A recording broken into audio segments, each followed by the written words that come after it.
안녕하세요, 여러분. 오늘은 똑똑한 사람이면 절대 입 밖으로 내지 않는 5가지에 대해 이야기해 보려고 합니다. 말이 입힌 상처는 칼이 입힌 상처보다 깊다라는 속담이 있습니다. 또 말 한마디로 천냥 빚도 갚는다라는 말도 있죠. 이처럼 우리의 말은 놀라운 힘을 가지고 있습니다. 그래서 현명한 사람들은 자신의 말에 더욱 신중을 기합니다. 특히나 요즘같이 SNS가 발달한 시대에는 한 번 내뱉은 말이 순식간에 전 세계로 퍼질 수 있습니다. 그만큼 우리는 어떤 말을 하지 말아야 할지에 대해서도 진지하게 고민해야 합니다. 그럼 지금부터 똑똑한 사람들이 절대 입 밖에 내지 않는 5가지에 대해 자세히 알아보겠습니다. 첫 번째, 다른 사람의 개인적인 상황과 비밀. 입은 재앙의 문이다라는 말이 있습니다. 특히 다른 사람의 비밀에 관해서는 더욱 그렇죠. 누군가의 비밀을 알게 되었을 때 그것을 다른 사람에게 말하고 싶은 충동이 생기는 것은 자연스러운 일입니다. 하지만 이런 충동을 이기는 것이 진정한 지혜입니다. 예를 들어 회사에서 일하다 보면 다양한 정보를 접하게 됩니다. 동료의 이직 준비나 다른 부서의 구조 조정 소식, 곧 발표될 인사, 이동 내용, 동료의 임신 소식이나 건강 문제, 회사의 미공개 영업 실적 등 이러한 정보들은 절대로 발설해서는 안 되는 것들입니다. 실제 사례를 들어보겠습니다. 한 직장인이 친한 동료의 이직 준비 사실을 다른 동료에게 말했다가 그 소식이 상사에게까지 전해져 해당 동료가 퇴사 압박을 받게 된 경우가 있었습니다. 단순한 수다라고 생각했던 대화가 누군가의 인생을 크게 바꿔놓을 수 있는 것이죠. 마이크로소프트의 빌 게이츠는 신뢰는 쌓는데 20년이 걸리지만 무너지는 데는 5분도 걸리지 않는다라고 했습니다. 비밀 유지는 신뢰의 기본이 되는 것입니다. 비밀을 지키는 방법은 다음과 같습니다. 먼저 다른 사람의 비밀을 어디에도 기록하지 않습니다. 메모는 언제든 유출될 수 있기 때문입니다. 또한 비밀 관련 질문을 받았을 때는 단호하게 모른다고 말하는 것이 좋습니다. 비밀 관련 대화가 나올 때는 자연스럽게 다른 주제로 전환하고 누군가 비밀을 말하려 할 때 미안하지만 비밀은 지키기 어려울 것 같아요 라고 미리 말하는 것도 방법입니다. 두 번째, 자신의 성공이나 업적. 현대 사회에서는 SNS를 통해 자신의 성공이나 업적을 공유하는 것이 쉬워졌습니다. 하지만 이것이 꼭 좋은 것만은 아닙니다. 다음과 같은 상황들을 한번 생각해 보세요. 고액의 연봉 인상을 받았을 때, 큰 프로젝트를 성공적으로 마쳤을 때, 값비싼 물건을 구매했을 때, 명문대학원 합격 소식을 들었을 때, 부동산 투자로 큰 수익을 얻었을 때, 이런 성공의 순간들을 SNS에 공유하고 싶은 마음이 들 수 있습니다. 하지만 현명한 사람들은 이런 유혹을 이겨냅니다. 그 이유는 다음과 같습니다. 우리는 타인의 성공을 진심으로 축하해 주기 어려운 존재입니다. 자신의 성공을 자랑하는 것은 오히려 인간관계에 독이 될 수 있습니다. 또한 진정한 성공은 말이 아닌 결과로 증명됩니다. 워렌 버핏이 여전히 60년 전 집에서 살고 있는 것처럼 겸손은 성공한 사람들의 공통적인 특징입니다. 성공을 자랑했다가 나중에 실패하면 더 큰 난처함을 겪을 수 있고 성공을 자랑하는데 시간을 쓰는 대신 다음 목표를 향해 나아가는 것이 더 현명합니다.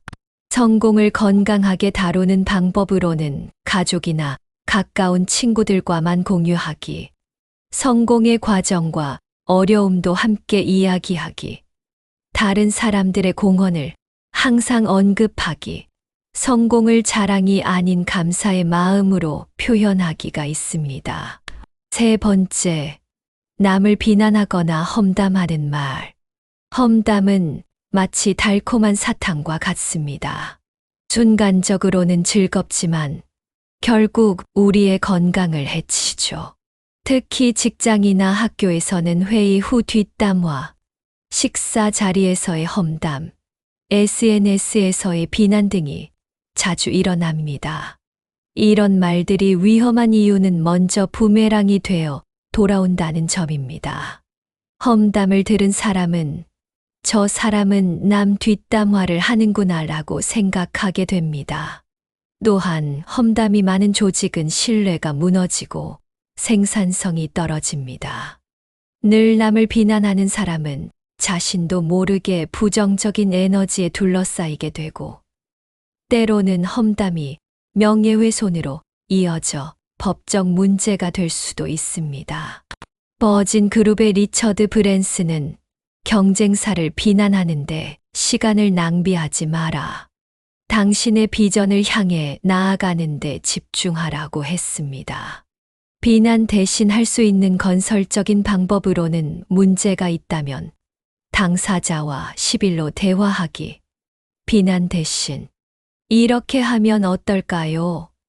라고 제안하기, 모든 상황과 사람에게는 장점이 있다는 것을 인식하기, 저라도 그런 상황이었다면 비슷한 실수를 했을 것 같아요 라며 공감하기가 있습니다. 넷째, 미완성된 계획이나 아이디어.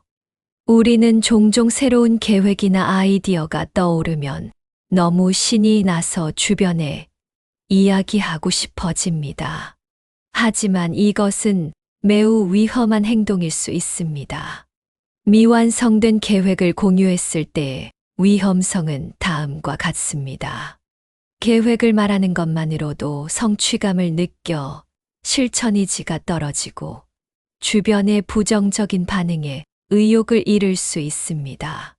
또한 비즈니스 아이디어가 경쟁자에게 새어나갈 수 있고, 아직 특허나 저작권이 없는 상태에서는 매우 위험합니다. 주변의 기대로 인한 스트레스가 생기고 실패했을 때의 체면, 손상이 커집니다. 계획이 수정될 때마다 설명해야 하는 부담이 생기고 유연한 대처가 어려워집니다. 테슬라의 일론 머스크는 신제품 출시 전까지는 철저히 비밀을 유지합니다. 실제 성과가 나오기 전까지는 구체적인 내용을 공개하지 않는 것이죠. 계획을 안전하게 실행하는 방법으로는 작은 성과가 날 때까지 비밀 유지하기, 검증된 결과만 단계적으로 공개하기, 꼭 필요한 사람에게만 알리기, 비밀 유지 각서 NDA 활용하기, 아이디어 발생 시점 증명해두기, 개발 과정 문서화하기, 말하는 대신 행동으로 옮기기, 결과로 증명하기가 있습니다. 다섯째, 거절할 때 불필요한 변명. 우리는 종종 거절할 때 미안한 마음에 긴 변명을 늘어놓습니다. 하지만 이는 오히려 신뢰를 떨어뜨리고 관계를 해칠 수 있습니다. 흔히 하는 불필요한 변명들로는 제가 요즘 몸이 안 좋아서, 부모님이 편찮으셔서, 와 같은 개인적인 상황을 나열하거나 한번 생각해 볼게요. 시간이 되면 연락드릴게요. 처럼 애매한 말로 회피하는 경우 정말 죄송해요. 너무 미안해요. 제가 능력이 부족해서 라며 과도하게 사과하는 경우 다음에 꼭 보답하겠습니다. 나중에 더 좋은 기회로 와 같은 현실성 없는 약속들이 있습니다. 구글의 순다 피차이 CEO는 명확한 거절은 모호한 약속보다 낫다는 원칙으로 신뢰를 쌓았다고 합니다. 현명한 거절 방법으로는 죄송하지만 이번에는 어렵겠습니다. 현재 상황으로는 수락하기 어렵네요. 와 같이 간단 명료하게 말하거나 대신 이런 방법은 어떨까요? 다른 적임자를 추천해 드릴 수 있습니다.처럼 대안을 제시하는 것이 있습니다. 또한 제안해 주셔서 감사합니다만 고민해 보았지만 과 같이 정중하게 표현하고 현재 다른 업무에 집중해야 해서 기존 계획과 맞지 않아서 처럼 이유는 간단히 말하는 것이 좋습니다. 실천을 위한 구체적인 방법들. 지금까지 살펴본 5가지 항목을 실천하기 위한 구체적인 방법들을 알아보겠습니다. 말하기 전 3초 규칙을 실천해 보세요. 말을 하기 전에 항상 3초를 세어보면서 이 말이 꼭 필요한지, 누군가에게 상처가 되지는 않는지, 나중에 후회하지는 않을지 생각해 봅니다. 하고 싶은 말이 있다면 먼저 메모장에 적어 보세요. 이렇게 하면 감정이 정리되는 시간을 가질 수 있고 객관적으로 내용을 검토할 수 있으며 불필요한 말을 걸러낼 수 있습니다. 대화 습관을 바꾸는 것도 중요합니다. 남의 이야기를 할 때는 장점 위주로, 자신의 이야기는 겸손하게, 부정적인 말은 긍정적으로 바꾸는 습관을 들이세요. 전문성을 키우는 것도 도움이 됩니다. 자신의 분야에서 실력을 쌓으면 불필요한 말을 할 필요가 없습니다. 결과로 인정받는 사람이 되면 자연스럽게 말이 줄어들게 됩니다. 마인드 컨트롤도 중요한 부분입니다. 남의 비밀을 알게 됐을 때는 이건 나의 정보가 아니다라고 생각하세요. 자랑하고 싶을 때는 결과로 보여주면 된다.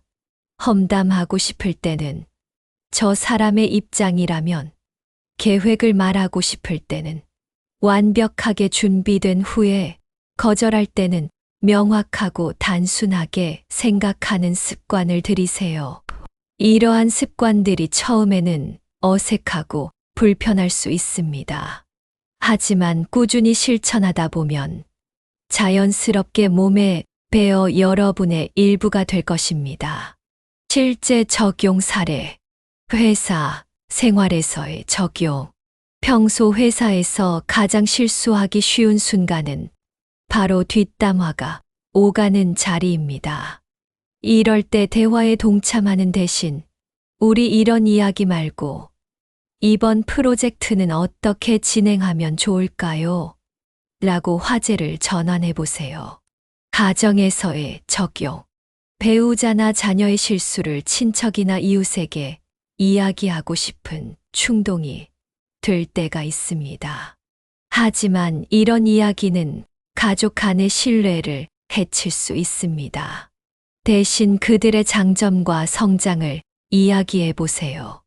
SNS에서의 적용. SNS에 글을 올리기 전에 항상 10초 동안 생각해 보세요. 이 글이 나중에 문제가 되지는 않을지, 누군가에게 상처가 되지는 않을지 점검해 보는 것입니다. 침묵의 힘. 말을 아끼는 것이 때로는 소극적으로 보일 수 있습니다. 하지만 이는 현명함의 표현입니다. 동양의 옛 철학자들은 아는 것이 많을수록 말이 적어진다고 했습니다. 침묵의 장점. 더 깊이 생각할 수 있는 시간을 갖게 됩니다. 상대방의 이야기를 더 잘 들을 수 있습니다. 불필요한 갈등을 피할 수 있습니다. 신뢰감을 줄 수 있습니다. 더 현명한 판단을 내릴 수 있습니다. 말의 힘은 참으로 위대합니다. 한 마디의 말이 인생을 바꿀 수도 있고 관계를 망칠 수도 있습니다. 반대로 적절한 침묵은 여러분의 가치를 높이고 신뢰를 쌓는데 큰 도움이 될 것입니다. 특히 요즘처럼 SNS가 발달한 시대에는 한 번 내뱉은 말이 영원히 남을 수 있다는 것을 기억하세요. 여러분의 말 한마디 한마디가 모여 여러분의 평판이 되고 결국 인생이 된다는 것을 항상 기억하시기 바랍니다. 마무리. 지금까지 똑똑한 사람들이 절대 입 밖에 내지 않는 5가지에 대해 자세히 알아보았습니다. 다시 한번 정리해보면 다음과 같습니다. 첫째, 다른 사람의 개인적인 상황과 비밀. 둘째, 자신의 성공이나 업적. 셋째, 남을 비난하거나 험담하는 말. 넷째, 미완성된 계획이나 아이디어. 다섯째, 거절할 때 불필요한 변명. 이러한 내용들은 단순히 말하지 않는 것에 그치는 것이 아닙니다. 이는 상대방을 배려하고 자신의 품격을 지키며 더 나아가 성공적인 삶을 살기 위한 지혜입니다. 여러분도 오늘 배운 내용들을 일상생활에서 하나씩 실천해 보시기 바랍니다. 처음에는 어려울 수 있지만 작은 것부터 시작해 보세요. 그러다 보면 어느새 여러분도 주변 사람들에게 신뢰받고 존경받는 사람이 되어 있을 것입니다. 앞으로도 이런 유익한 정보로 찾아뵙도록 하겠습니다. 시청해 주셔서 감사합니다. 다음 영상에서 더 좋은 내용으로 찾아뵙겠습니다.